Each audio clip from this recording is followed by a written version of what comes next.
Hello, my name is Erika Osvath, and I'm a teacher and teacher trainer for Oxford University Press. And just like many of you, I've had to change my teaching from face-to-face teaching to online teaching, and I would like to share my experiences with you. During these times, I found that the first and most important skill for children to develop is self-control. This skill helps children to deal with their impulses, to deal with distractions, to focus on their learning, and to achieve their goals, their daily goals. So the three areas I would like to share with you today is looking at routine, practice and reward, and dealing with distractions. So let's start by looking at routine. Having a set routine, knowing exactly what happens when, helps children feel safe. And those children who feel safe find it easier to practice self-control. It is essential to establish and maintain a set routine, first of all, during your online lesson. Always start and end your lesson in the same way. For example, at the beginning of your lesson, after greeting the children, you can sing a song, a short song, and get them to shadow you, to try and sing with you or imitate you. Or at the end of the lesson, get children to share or say their favorite word that they've learned that day. Or you can get them to send an emoji representing how they're feeling and wave at the end of the lesson. Or you can sing a song again. Children need a daily routine as well. So ask them to discuss their daily routine with their parents and make a poster about it. Finally, ask them to sign this poster together with their parents. Take a photo of it and send it to you.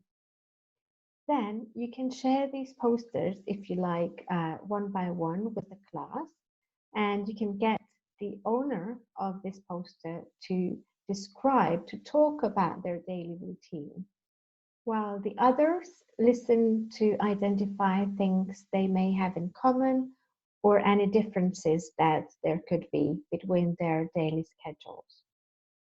Then you can get children to record their comments and send these recordings, voice recordings to you, or they can also type their comments or findings in the chat box.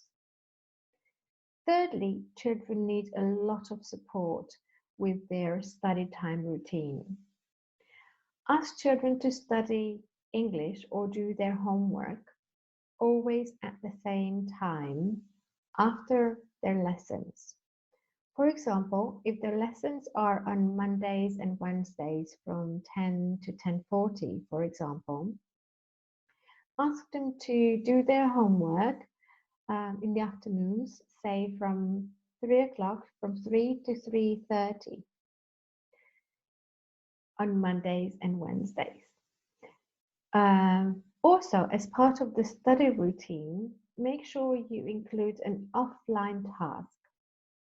For example, if the first task for them to play with an online vocabulary game, the second one could be to ask them to make a drawing of their favorite English word, take a photo of this drawing and send it to you.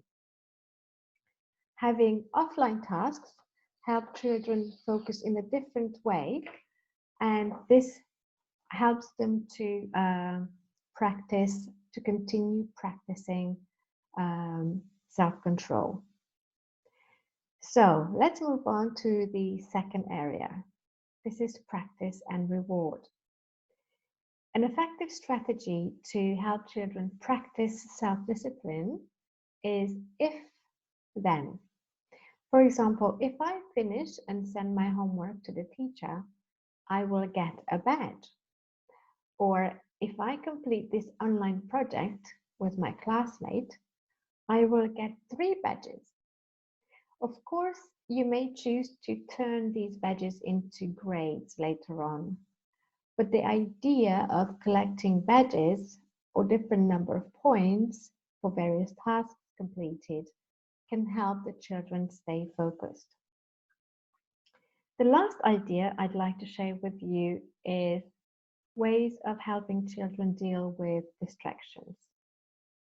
I find that regardless of their age, it is a good idea to have a bracelet or a sock that the child starts to wear when they begin to study or participate in an online lesson. As soon as they stop studying or find themselves daydreaming or chatting online with their best friend, ask them to take it off. Of course, they may forget to put it on or take it off initially, and they will need to be reminded.